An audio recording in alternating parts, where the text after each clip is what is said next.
Selamat malam, salam sejahtera. Terima kasih karena bersama dengan saya di Nazilin Unity Channel. Isu yang paling hangat malam ini ialah pertanyaan adakah Ismail Sabri Yaakob akan dipecat daripada UMNO gara-gara daripada apa yang akan saya sampaikan sebentar lagi ini. Saudara-saudara sekalian, Anda pasti tahu bahawa Ismail Sabri Yaakob sejak daripada pembentukan kerajaan perpaduan ini sudah mula tidak berapa sebulu dengan Zahid Hamidi.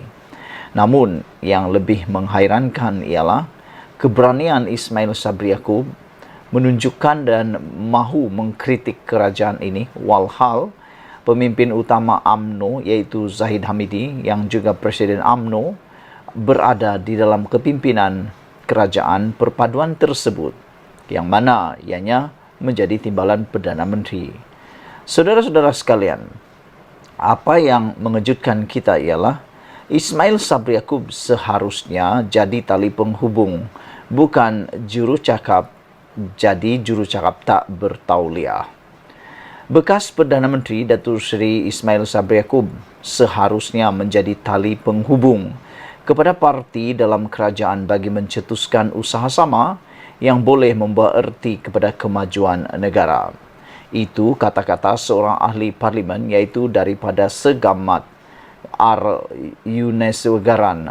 Beliau berkata, Ismail Sabri Yaakob tidak sepatutnya menjadi jurucakap politik yang tidak bertauliah bagi pihak tertentu yang tidak senang melihat era Malaysia Madani yang hari ini ditakbir dengan lancar menerusi kerjasama semua parti politik yang membentuk kerajaan. Saya merujuk kepada kenyataan Ismail Sabri Yaakob yang juga ahli parlimen BERA baru-baru ini yang mengatakan bahawa Pakatan Harapan PH dan Barisan Nasional BN sedang mengalami keretakan. Inilah yang saya maksudkan sebentar tadi. Adakah dengan kenyataan atau komen daripada Ismail Sabri Yaakob yang menyatakan bahawa kerajaan perpaduan yang diketuai oleh Pakatan Harapan dan Barisan Nasional serta GRS dan GPS sedang mengalami keretakan? Mengapa Ismail Sabri Yaakob berani menyatakan memberikan kenyataan sedemikian rupa sedangkan presidennya ialah timbalan presiden pada waktu ini? Adakah dengan kata lain ianya juga mahu mengatakan bahawa Zahid Hamidi adalah pemimpin yang gagal dalam kerajaan perpaduan ini? Dan itu sebabnya saya kata tadi, adakah UMNO akan mengambil tindakan memecat Ismail Sabri Yaakob kerana kenyataan ini? Saya ingin menegaskan bahawa kenyataan beliau tidak benar dan merupakan andaian tidak berasas yang dibuat tanpa sandaran realiti, kata ahli parlimen Segamat ini. Media sebelum ini melaporkan Ismail Sabri Yaakob mendakwa kawin paksa antara UMNO dan DAP tidak akan berjaya sama ada di peringkat kepimpinan tertinggi atau akar umbi. Bekas Naib Presiden UMNO itu berkata, beliau sudah mula melihat keretakan kerjasama itu selepas wujud serangan secara terbuka antara pemimpin-pemimpin parti kerajaan ketika ini. Beliau mendakwa kerjasama antara bekas parti politik yang bertelagah tidak akan kekal lama dan akhirnya pasti ada keretakan dan akan berlaku perpecahan.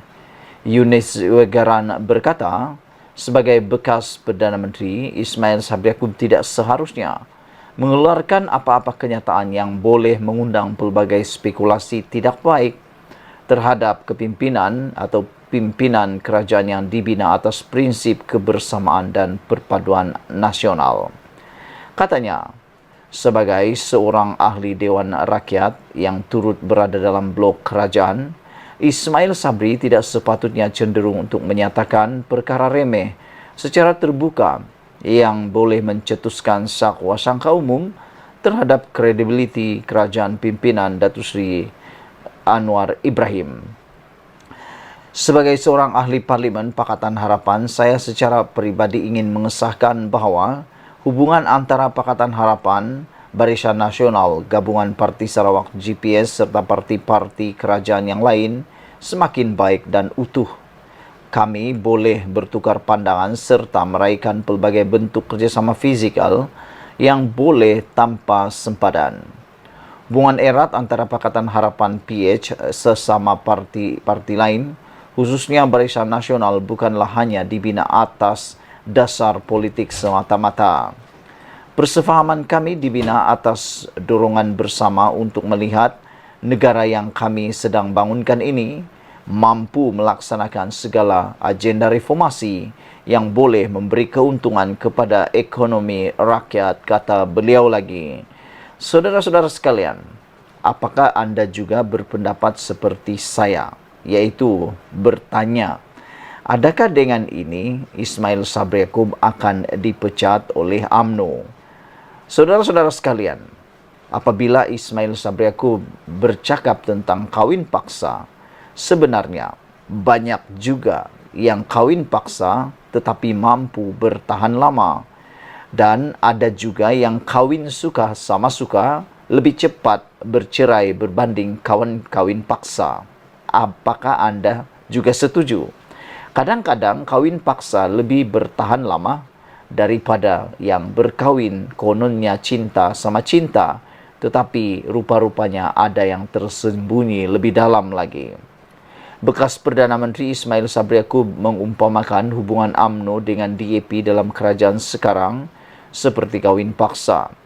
Katanya perkawinan secara paksa itu sukar untuk bertahan lama. Menurut beliau, keretakan dalam gabungan itu sudah boleh dilihat apabila sekurang-kurangnya dua pemimpin kanan UMNO Johor menegur beberapa pemimpin DAP dan PKR kena melontarkan komen yang disifatkan sebagai menghina parti Melayu itu. Setakat ini, itu baru permulaan. Kita tengoklah. Saya tak mahu komen lebih. Tapi dah ada DAP komen tentang UMNO dan UMNO komen tentang DAP, kata Ismail Sabri Yaakob. Itulah saya kata, kawin paksa tak boleh, kawin mesti suka sama suka, kata beliau. Namun, untuk makluman Anda semua, ada orang yang dikawin paksa tetapi lebih baik berbanding suka sama suka. Ada juga yang kelihatan suka sama suka, tapi rupa-rupanya hanya nak mendapatkan kepentingan laba tertentu daripada orang-orang tertentu. Jadi kalau bercakap tentang parti politik, mungkin yang dipaksa itu lebih baik karena ianya ada MOU dan ada pegangan yang lebih jelas.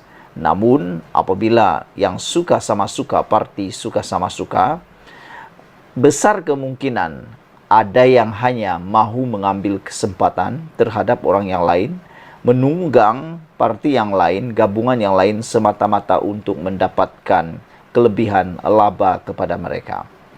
Sekian dulu untuk kali ini. Jangan lupa tinggalkan komen Anda, tekan butang subscribe. Kita jumpa lagi. Bye-bye.